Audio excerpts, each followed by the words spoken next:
الحمد لله رب العالمين والصلاة والسلام على حبيبه محمد وآله وأصحابه أجمعين. أعوذ بالله من الشيطان الرجيم. بسم الله الرحمن الرحيم. قل ما سألتكم من أجر قل ما سألتكم من أجر فهو لكم إن أجري إلا على الله وهو على كل شيء شهيد. قل إن ربي يقذف بالحق علام الغيوب. قل جاء الحق وما يبدئ الباطل وما يعيد. اللهم سبحانك لا علم لنا إلا ما علمتنا إنك أنت العليم الحكيم. مولا یا صلی وسلم دائما ابدا علی حبیبک من زانت به الاسر.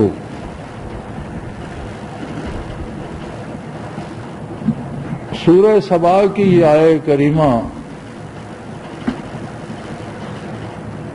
برکات نبوت، دعوت الی اللہ اور مخلوق کو واصل باللہ کرنے جیسے عظیم کام پر اللہ کے نبی کی زبان مبارک سے بیان کرواتی ہے کہ لوگوں سے کہہ دیجئے قل ما سألتكم من اجر فهو لكم،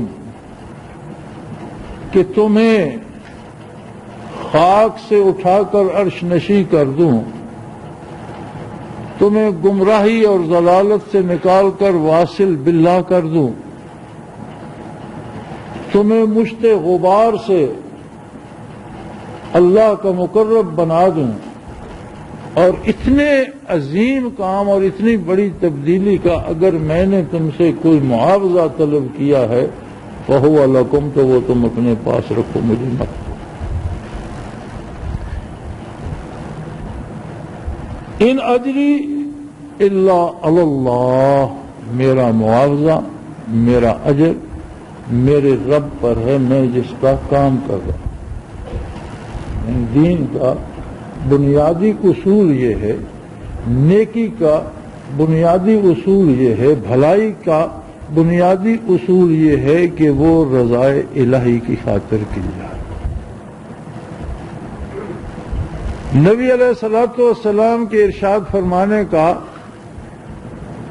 مقصد یہ ہے کہ قیامت تک کا ہر مسلمان یہ بات جان لے کہ جو نیکی، جو بھلائی، جو اچھا کام میں کرتا ہوں میں کسی پر احسان نہیں کرتا. کسی کے ذمہ ضروری نہیں ہے کہ وہ اس کا معاوضہ مجھے دے. یہ ضروری نہیں ہے کہ میں کسی بندے سے بھلائی کروں اور جواب میں وہ بھی میری خیر خواہی ضرور کرے. یہ ضروری نہیں. یہ ضروری نہیں ہے کہ میں کسی کی امداد کروں اور کل وہ میرا معاون ہو. یہ ضروری نہیں ہے. اور اگر یہ ضروری ہے تو پھر جو بھی ہم نے کیا وہ اللہ کے لیے نہیں کیا، اپنے معاوضے کے لیے. اور سودا بازی میں، معاوضے میں، عوض معاوضے پہ تو ساری دنیا کرتی ہے. اس میں مومن کی تخصیص کیا ہے؟ کافر بھی کرتا ہے. انبیاء علیہ الصلوۃ والسلام اور آقا نامدار صلی اللہ علیہ وآلہ وسلم، اور یہ یاد رکھیں بعثت عالی سے لے کر قیامت تک نبوت آقا نامدار صلی اللہ علیہ وآلہ وسلم ہی کی ہے. دین وہی ہے جو حضور علیہ الصلوۃ والسلام نے ارشاد فرما دیا. قرآن وہی ہے جو محمد رسول اللہ صلی اللہ علیہ وسلم نے بیان فرما دیا، لکھوا دیا، مرتب کر کے امت کے سپرد کر دیا. قرآن کا نزول، قرآن کے مفاہیم، قرآن کی ترتیب، یہ سارا وہی معتبر ہے جو محمد الرسول اللہ صلی اللہ علیہ وسلم نے فرمایا. آج اس میں سے کوئی ایک نقطہ کم کر دے، کوئی ایک زبر بڑھا دے تو وہ مقبول نہیں ہے. کسی معنی تفسیر یا تشریح میں اس دائرے سے باہر نکل جائے، ان حدود سے باہر نکل جائے جو حضور نے متعین فرمائی ہیں، تو وہ درست نہیں ہے. فرقے باطلہ جو نئے نئے فرقے باطل بنتے ہیں اور وہ قرآن حکیم کی آیات تو درست پڑھتے ہیں، مفاہیم اور ترجمے ان میں اپنی مرضی سے داخل کرتے ہیں۔ لیکن بڑی سادہ سی بات ہے کہ جب قرآن نازل ہوتا تھا تو اہل عرب تو خود کو اہل زبان کہتے تھے اور باقی دنیا کو گنگا مانتے تھے۔ کتنی دفعہ سیرت میں یہ سوال ملتا ہے کہ جب آیہ کریمہ نازل ہوئی، حضور علیہ الصلوۃ والسلام نے صحابہ کبار رضوان اللہ علیہم اجمعین کے سامنے وہ آیت تلاوت فرمائی اور فرمایا اس کا مفہوم سمجھا تم لوگوں نے؟ اہل عرب تھے، اہل زبان تھے، اور پھر صحابہ محمد الرسول اللہ تھے، دل و دماغ کو وہ جلا مل گئی تھی جو قلب اطہر صلی اللہ علیہ وسلم کا خاصہ تھا۔ اس کے باوجود ہر سوال کے جواب میں یہ عرض کیا گیا اللہ و رسولہ عالم، اللہ بہتر جانتا ہے اور اس کا رسول بہتر جانتا ہے، وہی معنی ہوگا جو آپ متعین فرمائیں گے۔ پھر صحابہ کرام رضوان اللہ علیہ مجمعین نے حضور سے وہ معنی سنا، پھر اس پر عمل کیا، جبکہ نبی علیہ الصلوۃ والسلام ملاحظہ فرمائے اور ان کے اس عمل کو حضور نے قبول فرمایا، گویا قرآن کی سند ہو گئی کہ قرآن کا ترجمہ وہ درست ہے جو صحابہ نے سمجھا، حضور نے سمجھایا، جس پر صحابہ کرام نے عمل کیا اور حضور علیہ السلام نے اس کی تصدیق فرمائی، وہ ترجمہ معتبر ہے۔ اس سے ہٹ کر اگر کوئی ترجمہ کرتا ہے تو وہ ترجمہ قرآن کا نہیں ہے، اس کی اپنی بات ہے۔ دوسری سب سے بڑی بیماری جس سے بچنا صوفی کے لیے انتہائی ضروری ہے، کیونکہ صوفی وہ ہوتا ہے جو اپنے ایمان و اسلام کے ساتھ صفائے قلب کا بھی اہتمام کرتا ہے۔ وہ صرف زبانی اسلام اور ظاہری اعمال پر نہیں رہتا، وہ چاہتا ہے کہ جب میں رکوع کروں تو میرا دل، میری روح بھی جھک جائے، جب میں سجدہ کروں تو میرا وجود ہی نہیں، میرا دل بھی سبحان رب جل اعلیٰ کہہ رہا ہے، جب میں اللہ کو یاد کروں تو میرے بدن کا رواں رواں اور ایک ایک جز، بال، کھال، ہڈیاں، گوشت پوست اللہ اللہ کر رہی۔ اس کا مطلب ہے کہ صوفی کے لیے منشا باری اور اتباع رسول بنیاد بن جاتی ہے صفائے قلب کی۔ بعض چیزیں غیر صوفی کے لیے ضروری نہیں ہوتی۔ نبی علیہ السلام سے کسی نے پوچھا، یا رسول اللہ صلی اللہ علیہ وسلم، میں تو بدوی ہوں، صحرا میں رہتا ہوں، اپنے ریوڑ چراتا ہوں یا کاشتکاری کرتا ہوں، مجھے آسان سی بات بتا دیجیے جس سے میری نجات ہو جائے۔ آپ نے فرمایا، ایمان پر قائم رہو، نماز پنجگانہ ادا کرو، روزے رکھو، زکوٰۃ فرض ہو جائے تو دو، اور تمہیں جنت کی ضمانت دیتا ہوں۔ اس نے کہا، یا رسول اللہ میرے لیے یہ کافی، چلا گیا۔ ایک خادم تھا حضور نبی کریم صلی اللہ علیہ وسلم کا، وضو کروا رہا تھا، اس نے عرض کی، یا رسول اللہ، اللہ مجھے اگر یہ سعادت جنت میں بھی دے دے کہ میں آپ کی خدمت کیا کروں۔ اس نے نجات کی بات کی، آپ نے فرائض ارشاد فرمایا، فرائض پہ کاربند رہو، انشاءاللہ نجات ہوگی۔ اب اس نے نجات کی بات نہیں کی، اس نے قرب کی بات کی، حضوری کی بات کی، خدمت عالی میں حاضر رہنے کی بات کی، تو آپ صلی اللہ علیہ وسلم نے ایک جملہ فرمایا، فرمایا تہجد نہ چھوڑنا۔ تہجد فرض تو نہیں ہے، اگر کوئی نہ پڑھے تو وہ گناہگار تو نہیں، لیکن صوفی کے لیے وہ فرض نہ ہونے کے باوجود فرض جتنا اہم ہو جاتا ہے۔ کہ یا رسول اللہ میرے حق میں دعا فرما دیجئے، میں جس طرح آپ کی خدمت کرنے کی سعادت سے بہرہ مند ہوں، آخرت میں نے مجھے آپ کی بارگاہ میں حضوری اور آپ کے نالین مبارک اٹھانے کی سعادت نصیب ہے. فرمایا جنت میں میرا ساتھ چاہتے ہو یا رسول اللہ؟ بالکل یہی بات ہے. فرمایا پھر تہجد نہ چھوڑنا. مطلب ہے کہ جو قرب کے متلاشی ہیں، جو جمال کے عاشق ہیں، جو طالب ہیں وصول کے، جو بارگاہ کی حضوری چاہتے ہیں، وہ صوفی کہلاتے ہیں.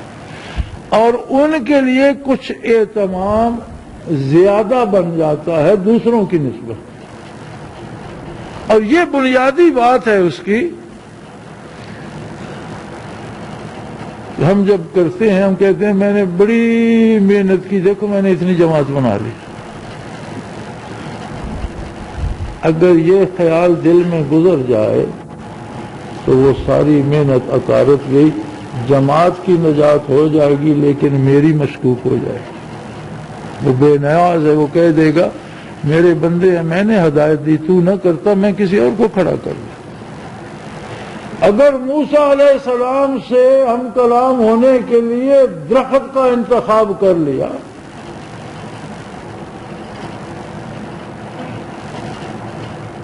درخت کو واسطہ بنا دیا، تو تیری کیا ضرورت ہے، تیری کیا احتیاج ہے؟ رب العزت کے پاس تھوڑے بندے ہیں، تجھے توفیق نہ دیتا کسی اور کو دے دے. لیکن اگر میں یہ کہوں کہ میں نے بڑی محنت کی، میں نے ساری عمر لگائی، دیکھو میں نے اتنے بندوں کو اللہ کی نام کا یاد دلا دیا اور اللہ اللہ کرنا سکھا دی، تو میرا مطلب ہوگا کہ میں معاوضہ چاہتا ہوں کہ میں نے تم پر احسان کیا، اب تم میری خدمت کرو، میرے پاؤں دباؤ، مجھے بڑا آدمی سمجھو، مجھے پیر صاحب سمجھو. بات اگر یہاں تک چلی آئی تو اللہ کریم کی بارگاہ میں نامقبول ہوگی. جتنا بھی جو کسی نے جان دے دی، شہید ہو گیا. فارس کے خلاف جہاد ہو رہا تھا اور مجھے ایسا ایک عجیب شروع سے مرض ہے کہ مجھے نام یاد نہیں رہتے. ایران کے خلاف جہاد ہو رہا تھا اور سالار اعظم مسلمانوں کے تھے، انہیں درد تھا گنٹھیے کا، گھٹنوں میں جوڑوں میں درد تھا، نہ چل سکتے تھے نہ گھوڑے پہ سواری کر سکتے. تو آپ نے ایک بالا خانے کا انتخاب فرمایا جو میدان جنگ کے سامنے تھا. اس پہ تشریف رکھتے تھے اکابر صحابہ میں سے تھے، مجھے اس میں گرامی یاد نہیں آ رہا. تو جو حضرت سعد ابن ابی وقاص جو حکم دینا ہوتا تھا وہ کاغذ پہ لکھ کر پھینک دیتے اور نیچے ہرکارے کھڑے تھے، جس سالار کے نام ادھر سے فوج کو آگے بڑھا اسے پیچھے بس. ایک صحابی دوڑتا ہوا آیا، اس نے بغل چادر پہنی ہوئی ہے، بغل میں کوئی چیز دبائی ہوئی ہے. اس نے کہا میں امیر سے ملنا چاہتا ہوں. بھاگتا اوپر چڑھ گیا آپ کے سامنے. کوئی ایرانی شہزادہ اس کے ہاتھوں قتل ہوا اور اس نے ہیروں کا جڑاؤ تاج پہنا ہوا تھا جس میں بے شمار سونا لگا ہوا تھا اور بے شمار قیمتی ہیرے لگے ہوئے تھے. تو اس نے سمجھا میدان جنگ میں گھوڑوں کے پاؤں کے نیچے آئے گا اور تباہ ہو جائے گا اور یہ تو بڑا قیمتی ہے، میں جا کر امیر لشکر کے پاس جمع کر آؤں. وہ بغل میں دعوے چادر اوپر لیے آئے، اوپر چڑھے اور امیر کے سامنے رکھ دیا کہ جی یہ تاج مال غنیمت کا ہے. آدمی قتل ہو گیا، یہ گر جاتا، گھوڑے دوڑ رہے ہیں، میدان جنگ ہے، ٹوٹ پھوٹ جاتا، تباہ ہو جاتا، گم ہو جاتے، میں لے آیا. اربوں روپے کی مالیت کا تھا. واپس بھاگا کہ میں غیر حاضر ہو گیا اتنی دیر. تو انہوں نے فرمایا رک جاؤ، مجھے اپنا نام بتا کر جاؤ، کون ہو تم، تمہارا کیا نام ہے؟ انہوں نے کہا جس کے لیے میں اٹھا لایا ہوں وہ میرا نام جانتا ہے، آپ کو بتانے کی کیا ضرورت. جس کے لیے میں لڑ رہا ہوں، جس کے لیے یہ اربوں روپے کی مالیت کی چیز میں نے اپنے گھر نہیں رکھی، اٹھا کر بیت المال میں جمع کرانے آیا ہوں، وہ میرے نام سے واقف ہے یا امیر. اسلام یہ ہے کہ ہم جو کر سکیں اس کا اجر اللہ پر، اللہ کی مزدوری کریں، اللہ کی رضا کے لیے کریں، اس کی خوشنودی کے لیے کریں، اس کا معاوضہ. اس میں ہم دولت چاہیں اس میں عموماً انانیت آ جاتی ہے، اپنی بڑائی چاہیں اس میں ہم اپنی ہمت سمجھیں. تو یہ درست نہیں ہوگا۔ صوفی کے لیے سب سے پہلے یہ بات طے کر لینی چاہیے کہ مجھے ہر ایک کا بھلا سوچنا ہے، ہر ایک سے بھلا کرنا ہے۔ اور یاد رہے اللہ نے جو جہاد کا حکم دیا ہے اور قتال کا حکم دیا ہے، یہ جہاد و قتال بھی بھلا ہے۔ ظالم اگر ظلم سے باز نہیں آتا، اسے بنوک شمشیر بھی روکا جائے تو ظالم کا یہ بھلا ہے کہ اس کے بعد مزید ظلم کرنے سے تو بچ گیا، اور مظلوم کا یہ بھلا ہے کہ اسے ظالم کے چنگل سے بچا لیا گیا۔ یہ نہ سمجھا جائے کہ جہاں اللہ کریم جہاد کا حکم دیتے ہیں پھر وہاں رحم کہاں گیا، شفقت کہاں گئی، نیکی کہاں گئی، بلکہ جہاد بھی عظیم ترین شفقت، رحمت اور محبت ہے، اس لیے کہ جہاد آپ کسی فرد کے خلاف نہیں کرتے۔ یہ کوئی جہاد نہیں کہ فلاں آدمی کو ہم نے قتل کر دینا، نہیں، جہاد ہے برائی کے خلاف، ظلم کے خلاف، وہ کوئی بھی کر رہا۔ اور اگر ظالم ظلم سے باز آ جائے، کافر کلمہ پڑھ لے، جہاد ختم ہو جاتا، پھر اس پر تو کوئی ہاتھ نہیں اٹھاتا، اس پر تو کوئی تلوار نہیں اٹھاتا، بلکہ حضرت خالد رضی اللہ عنہ سے ایک آدمی قتل ہو گیا۔ جب آپ نے تلوار اٹھائی تو اس نے اعلان کر دیا میں مسلمان ہوتا ہوں، لیکن آپ نے تلوار چلا دی کہ اب تلوار کے ڈر سے مسلمان ہو رہا۔ حالانکہ شاید واقعی بات ایسی ہو، لیکن جب بارگاہ نبوی میں پہنچے تو آپ صلی اللہ علیہ وسلم نے فرمایا خالد تو نے کیا اس کا دل چیر کر دیکھ لیا تھا؟ ارے جب کہہ رہا تھا تو نے کیوں تلوار چلائی؟ حضور نے پسند نہیں فرمایا، فرمایا جب اس نے کہہ دیا میں کفر سے باز آتا ہوں تو نے کیوں تلوار چلائی؟ یا رسول اللہ وہ تو اس کے سر پہ جب تلوار چلا اسے پتا تھا گردن کٹ جائے گی، ڈر کے کہہ رہا، فرمایا کیا تو نے اس کا دل چیر کے دیکھا تھا؟ کسی فرد کے خلاف نہیں، جہاد ظلم کے خلاف، اور جہاد اللہ کے لیے ہے، اور مومن کا ہر کام جہاد سے شروع ہوتا ہے۔ اپنے آپ کو نیکی پہ کاربند رکھنا ایک عظیم جہاد ہے، اللہ کے لیے بر وقت تیاری کرنا، عبادت کی، نماز کی، تہجد کے لیے اٹھنا، اس کا ذکر کرنا جہاد ہے۔ اللہ کی بات دوسروں تک پہنچانا، دوسروں کا بھلا چاہنا، ان کی بھلائی کے لیے انہیں برائی سے روکنا۔ یاد رہے ہمارا تبلیغ میں بھی یہ انداز ہوتا ہے کہ ہم دوسرے پر فتح پا رہے ہیں کہ تو جھوٹا ہے میں سچ کہہ رہا ہوں۔ فتح پانے کے لیے کوئی آپ کی بات نہیں مانے گا، کوئی اپنی شکست نہیں مانے گا، لیکن اگر ہمارے دل میں یہ ہو کہ اس کا بھی بھلا ہو جائے، اللہ کرے یہ نقصان سے بچ جائے، تو کوئی بڑے اصلی بدبخت ہو جو آپ کی بات نہ سنے، ورنہ ہر بندہ بات سنے گا۔ یوں تو جو اصلی بدبخت تھے انہوں نے آقا نامدار صلی اللہ علیہ وسلم کی بات نہ سنی، صحابہ کرام کی نہ سنی، اولیاء اللہ کی نہ سنی۔ اگر کسی کے دل پر رب نے مہر کر دی وہ الگ بات ہے، لیکن یاد رہے دلوں کو دلوں سے ایک راہ ہوتی ہے۔ کتنے ایسے لوگ ہیں جنہیں ہم دل سے اچھا نہیں چاہتے، مثلا آپ سرکاری حاکموں کو لے لیجئے، ان کے ملازم کو ان سے محبت تو نہیں کرتے کہ دن بھر ہاتھ باندھے کھڑے رہتے ہیں، دل سے تو بعض اوقات نفرت کرتے ہیں کہ پتہ نہیں وزیر اعظم نے کب گزرنا ہے، خدا سے تباہ کرے، ہم صبح سے سڑک پر کھڑے ہیں بندوق لے کر، کو پانی پلانے والا بھی، وہ بھی انہیں تنخواہیں تو دیتے ہیں، مراعات دیتے ہیں، عہدے دیتے ہیں، لیکن کبھی کیا انہیں دل سے اچھا سمجھتے ہیں؟ نہ وہ اس سے محبت کرتے ہیں نہ وہ ان سے محبت کرتے ہیں۔ ایک دنیا دار کی عزت ہم اس لیے کرتے ہیں کہ سیٹھ صاحب ہے، ہم سلام کرتے ہیں، وہ بھی جانتے ہیں کہ یہ بدماش میرے سیٹھ ہونے کو سلام کر رہا ہے، ہم سے محبت نہیں کرتے۔ دل دلوں کو جانتے ہوتے، بظاہر کتنے لوگ ہیں جن سے ہم بڑی ہنس کر خوش مزاجی سے ملتے ہیں، لیکن وہ بھی سمجھ رہے ہوتے ہیں اور وہ بھی ہمارے ساتھ روایتی بات کرتے ہیں، دل سے نہیں کرتے۔ لیکن کتنے ایسے لوگ ہیں جن سے ہم لڑ پڑتے ہیں وہ پھر بھی ہم سے محبت کرتے ہیں۔ کتنے ایسے لوگ ہیں جنہیں ہم سخت سست بھی کہتے ہیں، تھپڑ مار دیتے ہیں، وہ پھر بھی ہم سے محبت، اس لیے کہ انہیں پتہ ہے اگر اس نے مجھے تھپڑ بھی مارا ہے تو میری محبت میں میری بھلائی کے لیے مارا۔ دل کی کیفیتوں کو جان جاتے ہیں۔ آپ جس سے محبت کرتے ہیں اس سے لڑائی بھی ہو جائے تو پھر بھی محبت کرتا ہے، ماں بیٹے کو مارتی ہے لیکن بیٹا ماں ہی سے محبت کرتا ہے. تو دین پہنچانے کا بھی طریقہ اور سلیقہ یہ نہیں ہے کہ ہم اپنی بڑائی منوائیں. سلیقہ یہ ہے کہ میرے ذمہ تو میرے رب نے لگا اور یہ اس کا احسان ہے. منت منے کہ خدمت سلطان میں کنے، منت زیو بداں کے بخدمت گزاشت. احسان نہ کر کے تو بادشاہ کی نوکری کر رہا، احسان بادشاہ کا ہے کہ اس نے تجھے ملازم رکھ لیا. اللہ کا احسان ہے مجھ سے، آپ سے، الف بے جیم سے، کسی سے اپنے دین کا کام لیتا ہے تو یہ اس کا احسان ہے، ہمارا احسان نہیں. اور معاوضہ کیا ملے گا؟ سب سے بڑا معاوضہ اس کی رضا ہے. وہ قبول کر لے سارے معاوضے آ گئے.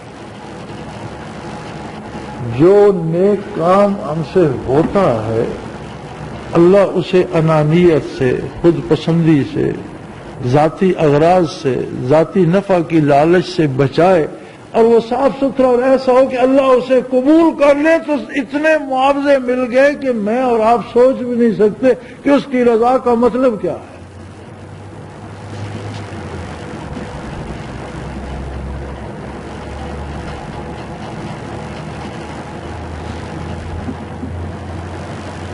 پھر فرمایا وَهُوَ عَلَىٰ كُلِّ شَيْءٍ شَهِيدٌ. یہ مت بھولو کہ فرشتے لکھیں گے تو اسے بتائیں گے یا کوئی اسے بتائے گا. نہیں، وہ ہر چیز پہ ہر وقت خود نگاہ رکھے ہوئے، ہر چیز پہ حاضر ہے، ناظر ہے، جانتا ہے. اس کے علم ہے، اس کا علم حضوری ہے اور اس کے علم میں ماضی مستقبل نہیں ہے. جو گزر چکا وہ بھی اس کے حضور حاضر ہے اور جو آنے والے وہ بھی اس کے حضور حاضر ہے. اللہ کا علم حضوری ہے. وَهُوَ عَلَىٰ كُلِّ شَيْءٍ شَهِيدٌ. وہ ہر چیز پہ خود گواہ، ہر چیز کو خود دیکھ رہا ہے. دماغ کی سوچوں کو اور دل کی گہرائی میں اٹھنے والی امنگوں کو وہ جانتا ہے.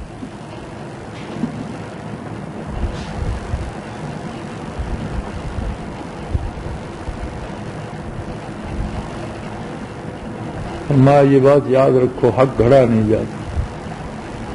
تو یہ بات میں اپنی پسند سے گھڑ لوں، کوئی دوسرا گھڑ لے نہیں، بلکہ ان ربی یقذف بالحق، حق اتارا جاتا ہے اللہ کی طرف سے. میرے اور آپ کے خیالات، میری اور آپ کی رائے حق نہیں ہے. اس کے حق ہونے کے لیے ضروری ہے کہ وہ اللہ کے رسول کی اطاعت کے دائرے کے اندر، اس سے باہر ہوگی تو حق نہیں ہوگی. حق اتارا جاتا ہے، حق گھڑا نہیں جاتا. چند دانشور بیٹھ کر گھڑ لے، اسمبلی بیٹھ کر کے گھڑ لے، لیڈران کرام گھڑ لیں، چند علماء کرام جمع ہو کر بات بنا لیں. فرمایا اس طرح حق نہیں بنایا جاتا. حق گھڑا نہیں جاتا، حق تراشا نہیں جاتا. یقذف بالحق، حق اتارا جاتا. علام الغیوب، اس لیے کہ جو باتیں انسان نہیں جانتا وہ ساری جانتا. جو وہ فرماتا وہی صحیح ہے، وہی درست ہے، وہی حق ہے. اور انسان کتنا بھی عالم ہو وہ بے شمار چیزیں نہیں جانتا، اس لیے اس کی رائے ادھوری ہے، صحیح نہیں ہے. پھر یہ مت بھولو کہ اگر حق تھوڑے لوگوں کے پاس ہے، وہ افرادی قوت میں کم ہے یا معاشی قوت میں کم ہے یا آلات حرب و ضرب ان کے پاس کم ہے، وسائل کم ہیں، یہ کمزوری نہیں ہے ان کی، بلکہ حق اتنا طاقتور ہے کہ اس کے ساتھ اللہ ہے. اسباب تلاش کرنا فرض ہے، اسباب اختیار کرنا فرض ہے، اور ترک سبب شرعاً حرام ہے. اسباب اس لیے اختیار کرنے ہیں کہ اسباب اختیار کرنا فرض ہے، لیکن ہوتا وہ ہے جو وہ کرتا ہے. فرمایا قل جاء الحق وما یبدئ الباطل وما یعید. حق آیا، باطل نہ اس کا مقابلہ کر سکتا ہے اور نہ دوبارہ پیدا ہو کر واپس اس کے مقابلے میں آ سکتا ہے۔ باطل کا مقدر مٹنا ہے، ٹوٹنا ہے، حالات زمانہ کا کیا ہو۔ قرآن کریم نے فرمایا جب صحابہ کرام کی تعداد بہت کم تھی اور پوری دنیا کا کفر متحد تھا تو فرمایا کم من فئۃ قلیلۃ غلبت فئۃ کثیرۃ باذن اللہ۔ امتوں کی تاریخ اٹھا لو، پہلی زمانوں کو دیکھ لو، کتنی تھوڑی تعداد کے لوگوں نے کتنے بہت بڑے بڑے لشکروں پر فتح پائی اللہ کی اجازت سے۔ اور پھر وہی عالم آپ کو غزوہ خندق کے بعد نظر آتا ہے جب اللہ کریم نے ارشاد فرما دیا وَأَنْتُمُ الْأَعْلَوْنَ إِن كُنتُم مُؤْمِنِينَ، اگر تم ایمان پہ قائم رہے آج کے بعد تم فاتح اور غالب رہو گے۔ خندق سے لے کر تب تک جب تک مسلمان حق پر قائم رہے، مسلمان غالب رہے، کفر کو مسلمانوں پر حملہ کرنے کی توفیق نہیں ہوئی۔ مسلمان خود چل کر دوسرے ممالک میں حق کا پیغام لے کر پہنچے، افریقہ سے چین تک، افریقہ سے سائبیریا تک اور چین سے اسپانیہ تک۔ پھر کافر کیوں غالب آ گیا؟ وہی بات، غالب تو ہمیں ہونا تھا۔ وعدہ کیا اللہ نے انتم الاعلون، تم غالب رہو گے، لیکن شرط بھی لگائی ان کنتم مومنین، اگر تمہارا ایمان و یقین اسی حالت پہ رہا جس پہ میرے رسول صلی اللہ علیہ وسلم نے تمہیں قائم کیا، اور اس میں تمہاری اپنی پسند و ناپسند، تمہاری اپنی رائے، تمہاری اپنی مرضی، تمہاری اپنی اغراض، تمہارے اپنے اسلام۔ آج کل تو عالم یہ ہو گیا کہ جتنے بندے ملتے ہیں اتنی قسم کے اسلام بھی ملتے ہیں۔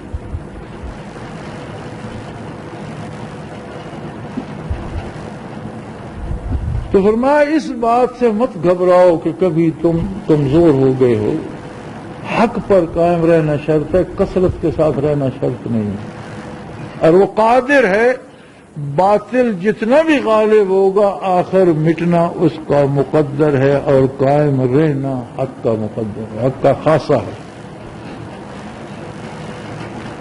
حالات بہت دیگرگون ہیں، جہاں کو اللہ کا نام لیتا ہے وہاں بم گرتے ہیں، گولیاں چلتی ہیں، قتل عام ہوتا ہے۔ جہاں کوئی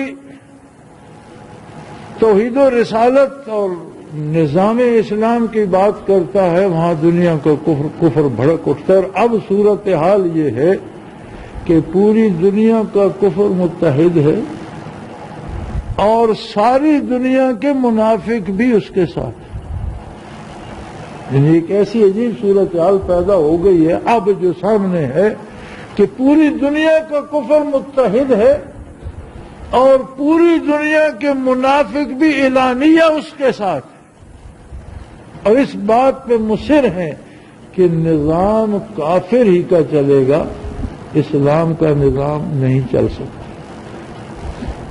لیکن قرآن کا فیصلہ یہ ہے کہ غالب حق کو ہی آنا ہے اور نظام حق کا قائم ہو کر رہے گا۔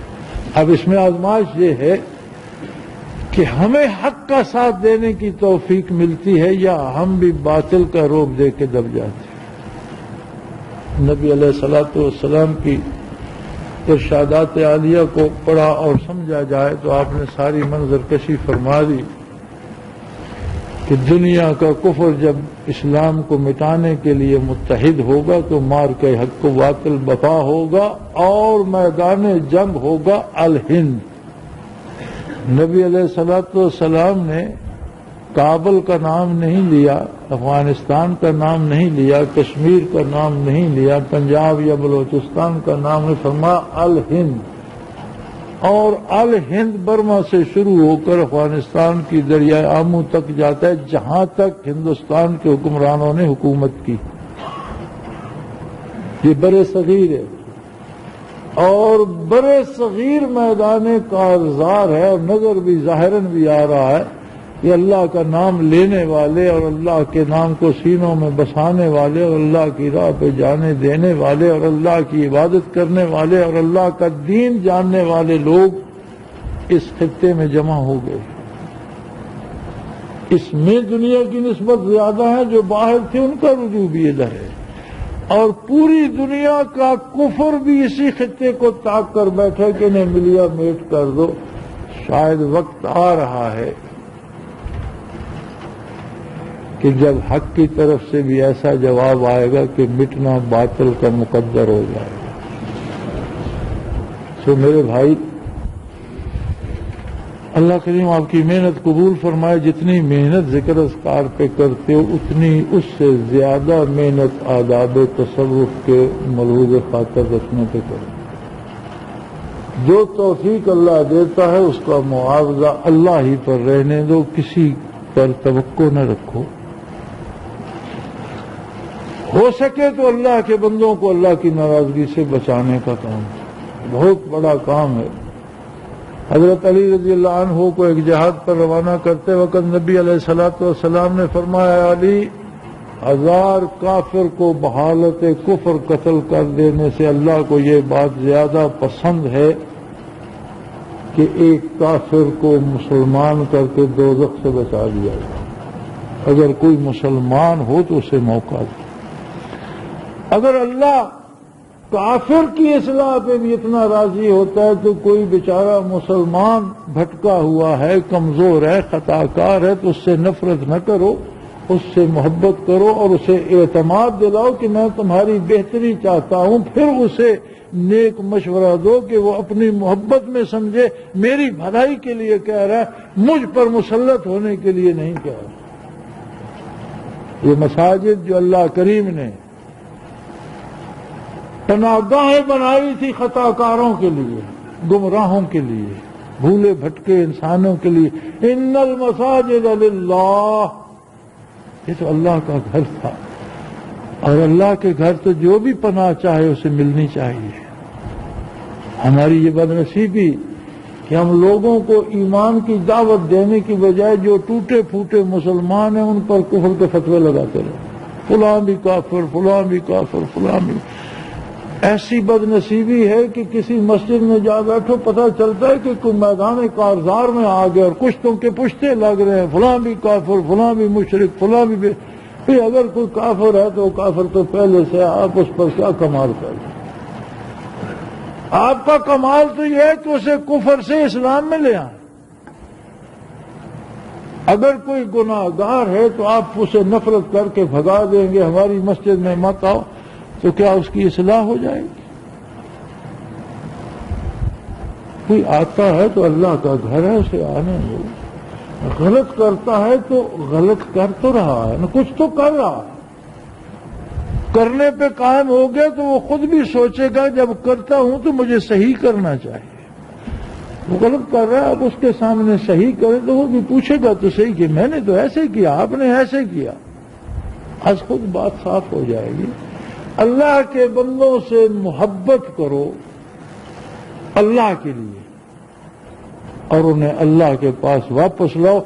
کافر کو مسلمان کرنا اگر اللہ کو اتنا پسند ہے تو مسلمان بیچارہ جو بھٹکا ہوا اس سے واپس لایا جائے تو اللہ کی رضا کتنی حاصل ہوتی ہے۔ دین اللہ کا ہے، اس نے اسے قائم رکھنے کا وعدہ فرمایا ہے۔ جب تک سورج طلوع غروب ہو رہا ہے دین رہے گا۔ نبی علیہ السلام سے عرض کیا کہ یا رسول اللہ قیامت کب قائم ہوگی؟ فرمایا حتی لا یقال اللہ اللہ، جب کوئی اللہ اللہ کرنے والا نہیں رہے گا قیامت قائم ہو جائے۔ یعنی جب دین کسی کے پاس نہیں رہے گا تو سورج جھڑ جائے گا، چاند گر جائے گا، آسمان پھٹ جائیں گے، سمندر بھاپ بن کر اڑ جائیں گے، پہاڑ ریزہ ریزہ ہو جائیں گے۔ دین اسلام روح ہے اس نظام کائنات کی۔ جس دن دین ختم ہو جائے گا کائنات ختم ہو جائے گی، اس سے روح رخصت ہو جائے گی۔ اسے میں اور آپ رکھنے والے نہیں ہیں کہ ہم نے دین قائم کیا، اس لیے ہے جس نے کائنات پیدا کی ہے اس کی روح کا محافظ بھی وہ خود ہے۔ عسیٰ یأتی اللہ بقوم، وہ اور کسی قوم کو کھڑا کر دے جو اس کی راہ میں قتال کرے، یقاتلون فی سبیلہ ولا یخافون لومۃ لائم، اور کسی کے پراپوگنڈے کی پرواہ نہ کریں. ہم پراپوگنڈے کی مار کھا گئے. فرمایا میرے بندے جو ہوتے ہیں وہ لوگوں کی باتوں پہ نہیں میری رضا پہ توجہ رکھتے ہیں. اللہ کا حکم کیا, اللہ کے رسول کا حکم کیا, کوئی کیا کہتا ہے کہتا پھر لا یخافون لومۃ لائم, کسی ملامت کرنے والے کی ملامت سے نہیں, کسی پراپوگنڈے کی مار نہیں کھاتے. آپ کو پتہ ہے آج کے زمانے کا سب سے بڑا ہتھیار پراپوگنڈا ہے, اور اسلام آج سے 1450 سال پہلے بتا رہا ہے کہ میرے بندے پراپوگنڈے کا شکار نہیں ہوں گے. جنہیں مجھ پہ بھروسہ ہے, جن کا رشتہ میرے ساتھ ہے, جن کی امیدیں مجھ سے وابستہ ہیں, انہیں لوگوں کی باتوں سے کیا مطلب کہ کوئی کیا جو جس کا جی یہ کہتا رہے. کوشش کیجئے کہ کم از کم ہم, حق تو یہ ہے کہ ہم کافر سے بھی ایسا رویہ اپنائیں کہ وہ مسلمان ہو جائے, لیکن اگر اتنی وسعت ظرف نہیں ہے تو مومن سے تو پیار. اور پھر یہ مسلمان ٹوٹے پھوٹے, کسی میں غلطی ہوگی, کسی میں جہالت ہوگی, کسی میں, لیکن اللہ کا نام سیکھنے کے لیے آپ کے ساتھ ہاتھ ہو گئے. یہ کتنے کرم کے مستحق ہیں, کتنی شفقت کے مستحق ہیں, کتنی محبت کے مستحق ہیں اللہ کی طرف سے کہ جو اللہ کا نام سیکھنے کے لیے آ گئے. اللہ جنہیں لے آیا کم از کم ان سے تو محبت کیجئے, ان میں افتراق اور لڑائی ان میں نہ ڈالیں, کیونکہ یہ وہ لوگ ہیں جو محبت کے مستحق ہیں. بخاری شریف میں ایک واقعہ ملتا ہے, دیر میں نے کر دی, غلطی میری ہے اور جمعہ آپ کا لیٹ کر رہا ہوں, لیکن خیر میں یہ بات عرض کر کے معذرت چاہتا ہوں. کچھ مہمان باہر سے آ گئے, بہت دور سے آئے تھے, دیر سے آئے, ان کی بات سننا پڑ گئی, تو جمعہ میں تھوڑی سی تاخیر ہو گئی. اللہ معاف فرمائے, آپ لوگ بھی محسوس نہیں فرمائیے گا. بخاری شریف میں ایک واقعہ بنی اسرائیل کا امام بخاری رحمۃ اللہ نے نقل فرمایا کہ ایک شخص تھا, اس نے زندگی بھر لڑائی بھڑائی قتل و غارت 99 آدمی قتل کیے. بوڑھا ہو گیا, عمر رسید ہو گیا, تو اسے احساس پیدا ہوا کہ میں نے اب خود بھی مرنا ہے, باری تو میری بھی آ گئی, تو میرا آخرت میں کیا ہوگا. کسی عالم سے پوچھا جائے, توبہ کی جائے, رجوع اللہ کیا جائے. ایک مولانا کے پاس گئے, مولانا بھی کوئی روایتی مولوی ہوں گے, وہ پہلے غصے میں بھرے بیٹھے تھے. اس نے کہا جی میں نے تو 99 انہوں نے کہا مردود, اب کیا لینے آئے تیری ایسی تیسی, اللہ کی مخلوق کو قتل کر, ایک قتل کا جو ہے جرم وہ انسانیت کا قتل ہے. کانما قتل الناس جميعا, ایک بندے کو ظلمن قتل کیا, کوئی اس نے ساری انسانیت, تو 99 مار کر پھر میرے پاس آیا. وہ پہلے سے اسی مزاج کا تھا, اس نے تلوار چلائی, مولانا کا سر ادھر جا پڑا. اس نے کہا چلو 100 تو ہو گئے نا, جہنم تو میں نے بھی جانا ہے, وہ مولانا آپ بھی کسی کو ڈانٹیں گے نہیں, چلو میری بھی سینچری تو ہو گئی. لیکن ایک اندر جو احساس تھا اس نے بے قرار رکھا, کسی اللہ کے بندے کے پاس جا پہنچا, سارا واقعہ بیان کیا. اس نے کہا میرے بھائی اس کا علاج پھر توبہ, 99 کا علاج بھی توبہ تھا, اور جو 100 تو نے کر دیا اس کا علاج بھی توبہ ہے. اللہ کی رحمت کو تیرے گناہ عاجز نہیں کر سکتے, تیرے گناہوں سے اس کی رحمت وسیع ہے. لیکن ایک کام کر, یہاں بیٹھ جا, اس کا نام سیکھ, رات دن دل سے, دماغ سے, زبان سے, روئے سے اللہ اللہ کرتا رہے. میں تجھے اللہ کا ذکر سکھاتا ہوں. انہوں نے اللہ اللہ پہ لگا دیا.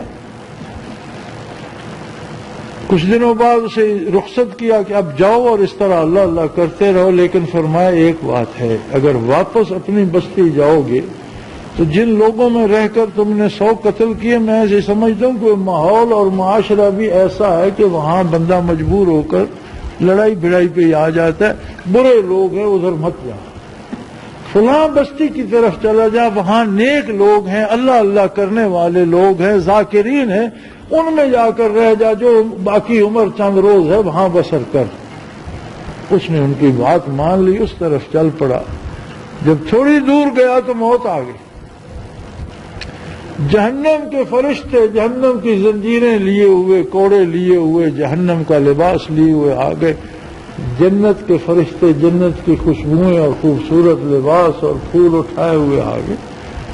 انہوں نے کہا بھی تم کیا لینے آئے، یہ تو ہماری سامی ہے۔ انہوں نے کہا تم بیوقوف ہو، یہ تو توبہ کر چکا، یہ تو ہماری آسامی۔ اب مقدمہ بارگاہ الہی میں پیش ہوا، حضور فرماتے ہیں، اور حضور سے یہ واقعہ محدثین نے نقل کیا، امام بخاری رحمۃ اللہ نے صحیح بخاری میں اس کو جگہ دی۔ حضور فرماتے ہیں کہ دونوں طرف کے فرشتوں نے اللہ سے عرض کیا، بارگاہ الہ تو فیصلہ فرما، ہم تو اپنی اپنی نوکری کر رہے ہیں، جو جہنم والے ہم نے تو سمجھا 100 بندے کا قاتل آ رہا ہے قابو، ہم ہماری آسامی ہمیں سے لے جائیں۔ اب یہ تیرے فرشتے جنت والے کہتے ہیں یہ ہمارا مہمان ہے، توبہ کر چکا، اب تو فیصلہ فرما۔ حضور فرماتے ہیں اللہ نے فیصلہ یہ دیا کہ زمین ماپ لو، اگر بدکاروں کے قریب ہے تو جہنم میں لے جاؤ، اور اگر نیکوں کے قریب پہنچ گیا ہے تو جنت میں لے جاؤ۔ فرشتے لگے زمین ماپنے، تو حضور فرماتے ہیں زمین کو حکم دیا مالک نے، نیکوں کی طرف سے سمٹ جا اور ادھر سے بڑھ جا۔ فرشتوں سے نہیں فرمایا کہ چلو جنت لے جاؤ، نہیں فرمایا اپنا حساب کتاب کرو، اب یہ نیکی کی طرف چل پڑا ہے، برائی کو چھوڑ آیا ہے، تو اس کے ساتھ یہ رعایت تو کرو، اگر نیکوں کی بستی کے قریب ہے تو اسے جنت والے لے جاؤ، اور اگر بدکاروں کے قریب ہے تو جہنم والے لے جاؤ۔ اور جب وہ زمین ماپنے لگے تو حضور فرماتے ہیں زمین کو حکم دیا نیکوں کی طرف سے سمٹ جا، حالانکہ وہ ابھی تھا تو بدکاروں کے قریب، فرمایا ادھر سے پھیل جا، ادھر سے سمٹ جا، اس کے فاصلے کم کر۔ کتنا بھی خطا کار ہو کوئی مسلمان، اگر اسے آپ اللہ اللہ اور راہ راست پہ لے آئے، اسے اللہ کی محبت دے دے، تو اس سے بڑی کوئی چیز کسی کو کیا دے گا۔ ایک دوسرے سے بھی محبت کرو اللہ کے لیے، اور جو اللہ کی طلب میں آتے ہیں وہ بھی خصوصی محبت کا مستحق ہے۔ جو نہیں آتے وہ بیچارے بھی سمجھتے ہیں کہ انہوں نے پتہ نہیں کیا 420 لگا رکھی ہے، ان سے آپ محبت کریں گے، وہ آپ سے واقف ہوں گے، آپ کو جانیں گے تو آئیں گے، کیوں نہیں آئیں گے؟ اگر نہیں آتے تو یہ کمزوری ہماری ہے کہ جو تعارف ہم کراتے ہیں اپنا، وہی تعارف بنتا ہے جماعت کا، اور شاید وہ تعارف صحیح نہیں بنتا ہماری وجہ سے۔